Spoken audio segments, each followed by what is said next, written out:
Week number 2 for the Ohio State Buckeyes as they close the book on a nice 52-6 victory over the Akron Zips and start preparations for the Western Michigan Broncos, who come to town on Saturday night at 7:30. Ryan Day spoke to the media. We're going to break that all down. We're going to talk about everything else that happened in college football in week 1, and we're excited to bring it to you here on the Buckeye Breakdown podcast. We've got the whole crew together as we cover Ohio State with our instant analysis from Ohio State. There's something that doesn't feel right. Unbelievable effort from him today. Is E.J. Liddell going to crack the first team All Big Ten? I think he can be the guy. I'm not trying to start a quarterback controversy. He seems to have the durability. He certainly has the toughness. This is the question on a lot of people's minds here. Welcome to Buckeye Breakdown. All right, welcome in, everybody, to another episode of the Buckeye Breakdown podcast. Excited to be here with you here on a Tuesday evening. Hopefully, you got a couple fantasy football drafts lined up for the night. Getting excited for a full entire slate of football. All football's back: high school, college, NFL, coming back this weekend. We're excited to be with you here tonight. Anthony Moeglin alongside Kevin Woidke. Looking forward to a week 2 matchup featuring the Western Michigan Broncos for Ohio State. They come to town on Saturday night, 7:30 kick. Don't forget it. It's not a noon. It's not a 3:30. They're making you wait for the main course at 7:30. But Western Michigan coming off a really tight game against Wisconsin that they probably had a really good chance to win, but will pose a nice little test for Ohio State in week number 2. Kevin, welcome in, man. What's going on? How do you feel? Absolutely, no, feeling good. I think it's going to be it's always tough, these kind of games where it's 7:30, but also not. It's a little bit harder to get up for a 7:30 game. I think the students will be totally fine getting up for the 7:30 game, but it's more about the guys on the field that take a little bit longer time. But it's I think it'll be a fun matchup. I think Western Michigan showed that they're not just going to get pushed around a little bit. I think Wisconsin's a good team this year. I mean, Luke Fickell's a great coach.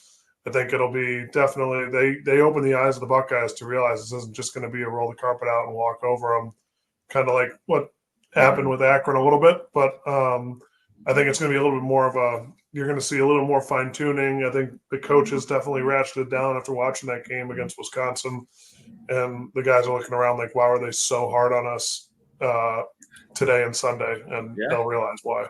No question about it. And you're coming off of Labor Day. I know I spent all day at work trying to remind myself that it's actually Tuesday instead of it being Monday. But this is the start of the work week for college football teams. Obviously, you have your Sundays, which we were with your fans. Loved everyone jumping in to our film breakdown show. Excited to keep continuing to do that on Sunday mornings. And then players get all Monday off, get school right, get everything going, probably do some laundry, hang out, kick your feet up, and then you're back to work on Tuesday. Looking forward to starting preparations for that week 2 game. And before we get into talking a lot more about that game in more detail, which will probably come later in the week, I want to kind of whip around college football because week 1 showed a lot of different things.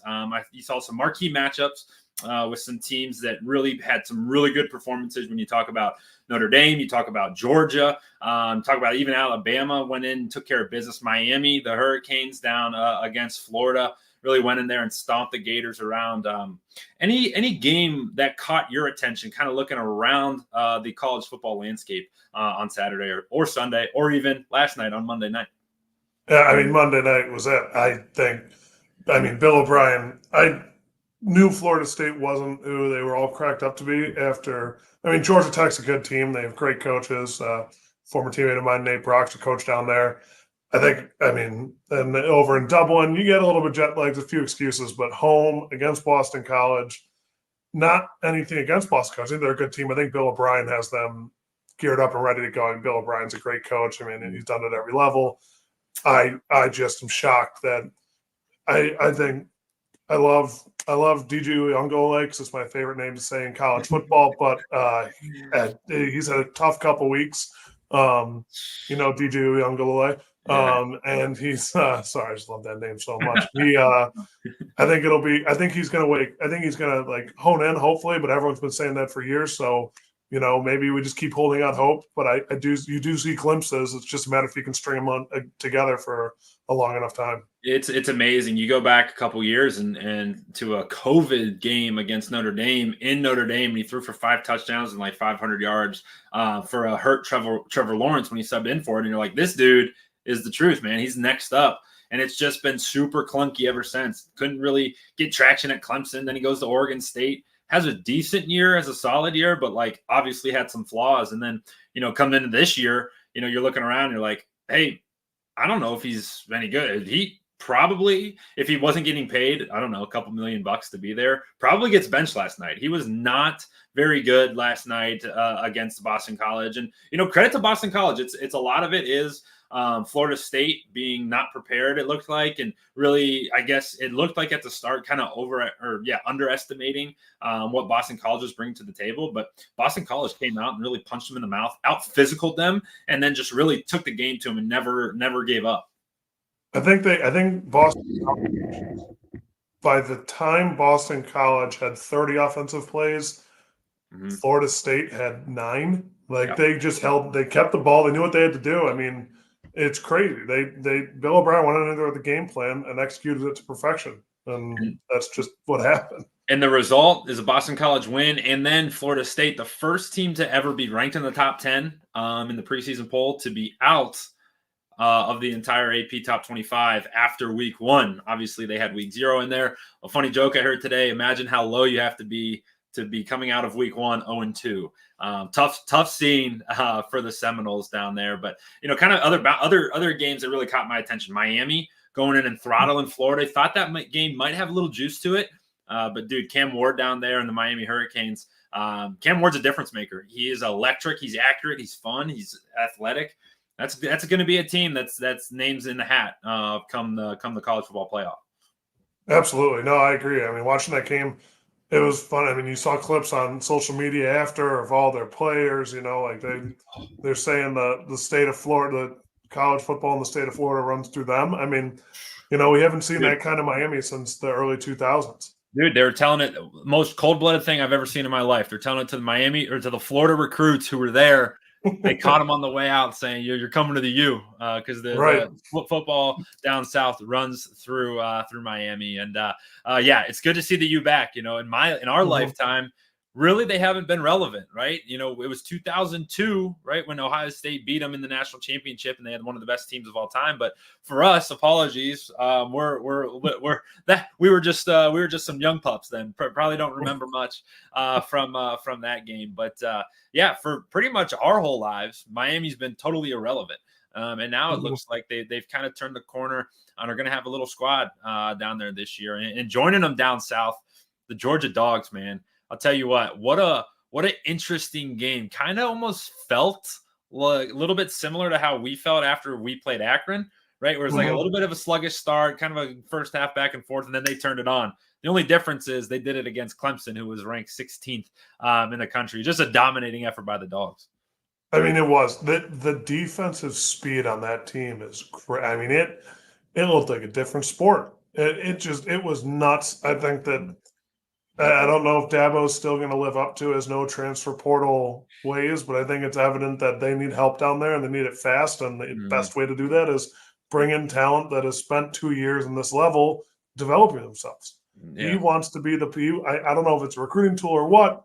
Maybe he wants to be the guy who's like, come here, you're not going to get beat up by a transfer who comes in 2 years later. But, they're just not there.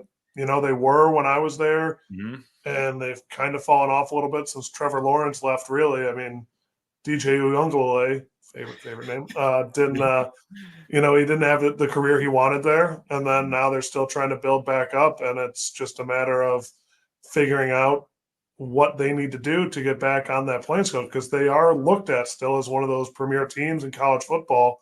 But it seems like if it was evident this week, it's that they're not on that top echelon diamond caliber that Ohio State, Georgia, Alabama, Oklahoma have played at the last 10 years. And in my opinion, it all goes back to the quarterback position, right? And there's some conversation early on. You hear Joel Klatt talk about it. A couple of the big time radio shows or podcasts talking about it. Like, this group they hit on two quarterbacks back to back, right? Deshaun Watson was amazing in college, and then you go straight to Trevor Lawrence, who Trevor Lawrence probably masked a little bit of problems because he was so good. And then now you go to a team that doesn't have the quarterback, isn't where they need to be, and you're seeing the problems. And if Dabo is going to stay strong and not being in the transfer portal, this is kind of going to be the result. They're just simply not on the level. Yeah, they may make the playoff. They face Georgia again. It's going to be a lot more of the same. Right. Yeah. So, all right. Around football was a great weekend. It was good to have football back. Obviously, we went Thursday to Monday night, wall to wall action. It's probably nice. Your girlfriends and wives are probably happy to see your smiling faces again. I know mine is, but we turned the page to week number 2, and for Ohio State, it's kind of another one of those warm-up games you got, or at least on the schedule, it feels that way with Western Michigan coming to town.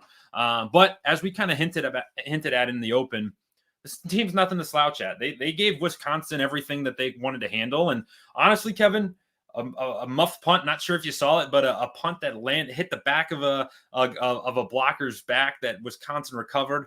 That doesn't happen. They may have gone into Madison and took down the Badgers. This team's definitely nothing to slouch at. No, I couldn't agree more. I mean, it's like when PJ Fleck, who I'll touch on a little bit, when he was in the MAC and he was causing problems. Like, I mean, you get some of those teams like Buffalo when Khalil Mack was on it. You get some of these MAC teams that just, they come up and they show out. And I think this is one of those teams this year where they're going to be a force to reckon with in the MAC. I think that they showed that they can fight with the big dogs. And I think Ohio State, which might have ended Saturday being like, all right, one more to chill at, they're going to look at this and be like, no, we're going to have a test coming in here and we're going to have to be on our P's and Q's before we step foot on the field. No question. And Coach Day talked about it a little bit in his press conference today, and we'll get into a little bit more detail. But one of the things that he said, and we mentioned this on our post-game show on Saturday night and potentially even on Sunday morning, just how important all of these games are, because when you do get down to the end of the season and maybe, there is a decision to be made, and maybe not specifically for Ohio State, but if there's a decision to be made in terms of seeding or ranking or whatnot, the seeders in the committee is going to look at some of these games, and it's really important. And when you look around, really, Kevin, the Big Ten last week, you got USC taken down, which is so funny to say. Pardon me. USC being in the Big Ten is wild, but 18 Big Ten games. The Big Ten goes 17-1, but it didn't all look the part, right? You got Michigan, who was in a little bit of a dogfight with Fresno State, and Fresno State can be frisky, but still. 6-point game midway through the third quarter. So they were in a game. Idaho gave Oregon everything that they wanted and more. Like Oregon, there was a chance there where you're watching. I was score watching, just on my ESPN app, and I was like, I'm going to turn this on and Oregon's going to be losing. Idaho was just pulled out everything out of the trick book and weren't able to get it done, but Oregon was in that a little bit. Minnesota, the lone loss, you wanted to touch on PJ Fleck here, the lone loss on Thursday night. Just it was a mixed bag of things. Penn State goes and thumps West Virginia. So a mixed bag of stuff coming from the Big Ten last week.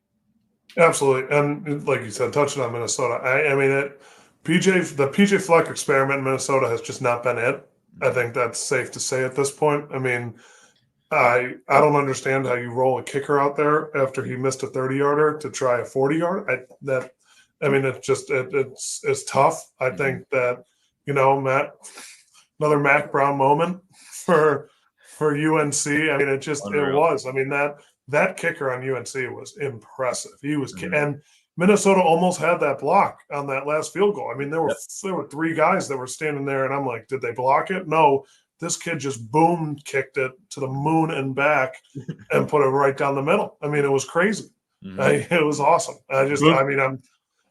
Boom kick. We're gonna have to trademark that for you. Boom kicked it to the moon and back. Yeah, I mean that was a great game. That was Thursday night game. That was following the Colorado kickoff, which we never touched on the Buffs. But that was the lone loss. And then you look just for the next 17 kickoffs.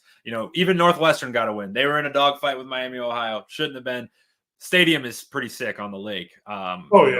They should rethink whatever they're building and build it right where that lakefront is. That was pretty sweet. But the team still isn't where it needs to be. And Miami, Ohio gave them kind of everything that they wanted. But I wanted to touch on Penn State real quick. They're in, obviously the conversation around James Franklin has been an interesting one. Obviously, incredible success against teams not named Ohio State and Michigan. They pretty much don't lose until they line up against the Bucks and line up against the Wolverines. And this year seems like they got something else going. Get a new offense coordinator in, Drew Aller, Cleveland native for you and I, but he takes another step, an obvious step in the right direction. He just looks the part, super accurate, super confident, which it looked like towards the end of last season. He lost a lot of that confidence. And maybe is this a year that Penn State, puts up, kind of bows up against their two older brothers, if you will, and says no more picking on me, and they try to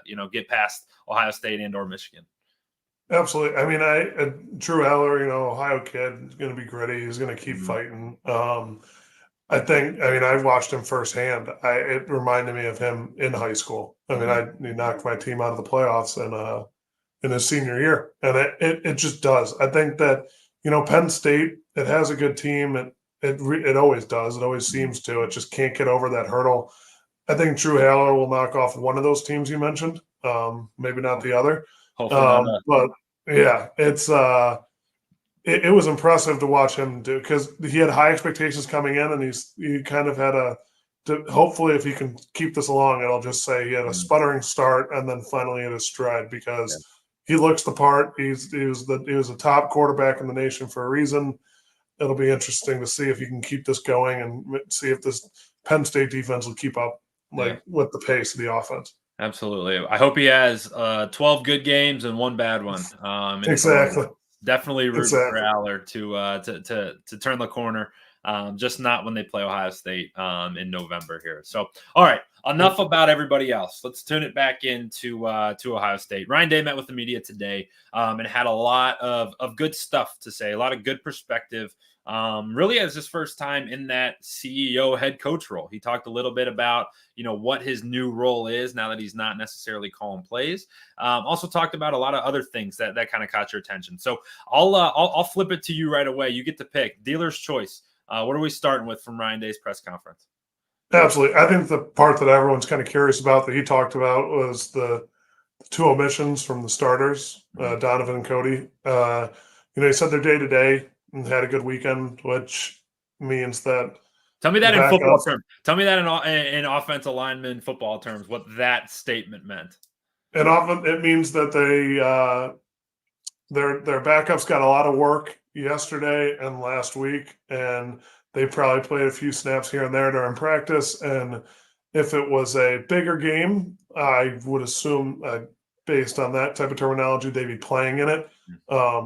But I think that I think that they're kind of easing them into it. Why send them out there at 90% instead of letting them get back to 100? And that's the mentality. And I don't blame that one bit. I mean, Coach Mick and that athletic training staff knows exactly what they need to do to get them in shape and ready to go for the real dog days of the season. So they're not. I mean, I jumped in for Thayer Mumford my last year, where I was running around doing 1s, 2s, and 3s because Thayer's back with him, and then he came to the games and played well, and that was my role. But it was definitely interesting. But I think that's kind of where it comes from. It's a totally new approach too, Kevin, right? With the extended playoff and the extended season. Like, this isn't a 13-week season anymore where you play 12 games, maybe get the conference championship, and then you get the bowl game, right? No, those days are gone. This is going to be a 17, 18 game season. And you got to be ready for the long haul. I mean, how many times you look in the NFL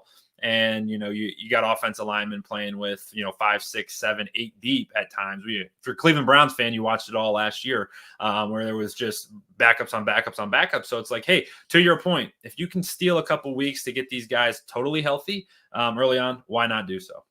Right. I mean, you lose out on the prep work where they're able to get knock the cobwebs off. But these are two seasoned guys they know what they're doing out there. I don't think it'll take long maybe even less than a drive for them to get back to what they were like last year. And it'll be good. Even watching back, the breakdown we had on Sunday, that offensive line is so close to being everything. And there's some things that, yes, it's kind of speaking out of both sides of my mouth here. It is good to kind of keep them out and make sure they're healthy, but it's also good to get them in there, get some game reps, get some of those live communications. We talk about those blitz pickups and that communication you got to have from right to left tackle across the board. All that is very, very valuable, but do it at 100% instead of forcing yourself out there with a little bit of risk of an injury, in a game that you probably should win regardless. So one thing that caught my attention, and this I thought just was super interesting and something that, I'm a football junkie to begin with. I'm through and through a football nerd. I feel like I'd thought of all the nerdy stuff you could do, but I think Ryan Day one-upped me today when he was talking about the special teams and how they approached it this season and how important special teams is as a group. And he talked about how as a staff they actually studied when a punt hits a turf field, not grass. When a punt hits a turf field, what is the average bounce? Does it bounce backward? Does it bounce forwards? And according to him, what they found is that it's about a 10-yard kick going forward. And obviously, there's turf in the shoe. And he made it very obvious and very apparent that it's on the minds of the returners to catch the football. Talked about Carnell Tate. He caught a bouncer the other day on Saturday, and he said he kind of broke it down really good. And he was like, yeah, that ball would have probably rolled 10 more yards, 10 or 11 more yards. Instead, Carnell picked it up and got 15. He goes, add that together, it's 25. That's 2.5 to 3 first downs that he got us just based on catching the football. And when you break it down like that, you're like, holy cow, give me 3 first downs to start every drive, and I'm doing it. But it was really interesting to hear that perspective, kind of talking from Coach Day. Absolutely, and that's him. He knows more about. He's forgotten more about football than I'll probably ever know. That's just him as a person. And you could put him in any position on the field, and he'd be the best coach in the country. But I think he also touched a lot on improving. Like his key word, he said it a bunch of times, and that's what these weeks are. We talked about it Sunday. It's all about improvement. Every rep matters. Every snap matters. You got to get out there and keep improving, whether it be the ones, whether it be the twos who get a chance to play in a live game so that in the event, God forbid, something happens, they got to go in. They're ready to go. They got those cobwebs off. They're not nervous. They're ready to go. They've done it before. They have the confidence. That's what it is.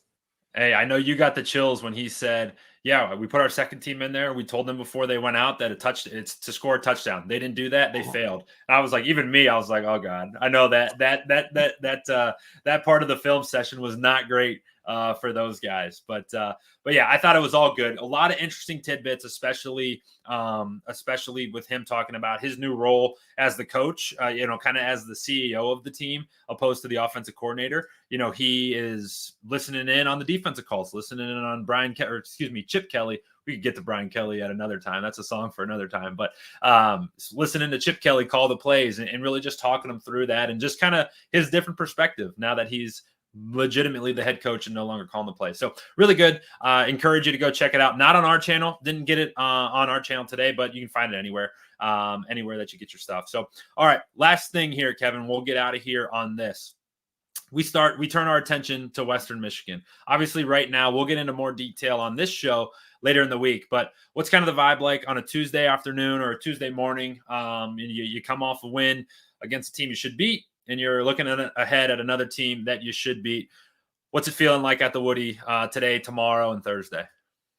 Yeah. Like today, probably full pads. Real bang and doing doing inside drill, doing all the stuff you need to do. A lot of scout work, maybe some scout inside. It's not syllabus week anymore. Now it's time to start doing some homework, doing some studying. Today's a little bit more intense. Tomorrow will maybe be Buckeye gear, just some shoulder pads and helmets. And then, Thursday is when Perfect Thursdays come in. But the mentality right now is, like Coach Day said, it's going to be improving. They're going to be on the first ones, twos, possibly threes, depending on what happens. And the upside is, they are on the same playing field as Western Michigan. Western Michigan obviously put all their chips in the Wisconsin basket. They got ready for Wisconsin, and they gave them their best shot. When you do that, it takes away a chance to prepare for your second week, and that's when you really start to see the teams flourish. The better teams are better, worse teams are worse. And that's kind of what you're looking at this week. And it's I remember from a player's perspective, this was always another tough week, right? It was we talked about it last week in our preparation to this. Coaches are on edge, right? And Coach Day even talked about, hey, some of our position coaches got to coach better, so they're on edge. Hey, we all know, we've all been on the path. It rolls downhill, man. When guy at the top is mad, it's going to roll downhill. So all the coaches are on edge. Everyone's got to be perfect. And they're going to preach that. So this isn't going to be an easy week for the Buckeyes. I always say it, you make your biggest improvement from week 1 to week 2. So excited to see what the Buckeyes have in store come Saturday night. Again, reminder, Saturday night, 7:30. So you got the late night kick. A lot of good football on all day. Don't chip yourself to death, as I always say with the appetizers. Take it in pieces and be ready for a 7:30 kick from Ohio State. Kevin, before we get out of here, any final thoughts? Absolutely no. Last thing came to mind for me when you just said it right there. I do think that, I know it's going to be tough because 7:30 against Western Michigan, but it's going to help us in the long run, because I think that you get that first night game. It's a different schedule, but you get it out of the way early. You're used to it when the real night games come around. And when they're important and you're battle tested at night, it's different in the shoe at nighttime than it is at a 3:30 kick. It's going to be a little bit different. Lights are on and in prime time. So again, thank you for hanging out with us tonight. We really appreciate it. Jump over to our website. Got a ton of written content. si.com/college/Ohio State. Join us there. Read our stuff. Myself, Kevin, potentially not going to be on the byline there, but a lot of our other guys on the staff writing a lot of great content. So go pick it up there on the YouTube channel. Like and subscribe. Everything you can do to help us out. We certainly appreciate it. Find us on all your socials at Ohio State on SI. So for Kevin Woidke, Anthony Moeglin, wrapping up here on a Tuesday night before the Buckeyes take on the Western Michigan Broncos on Saturday.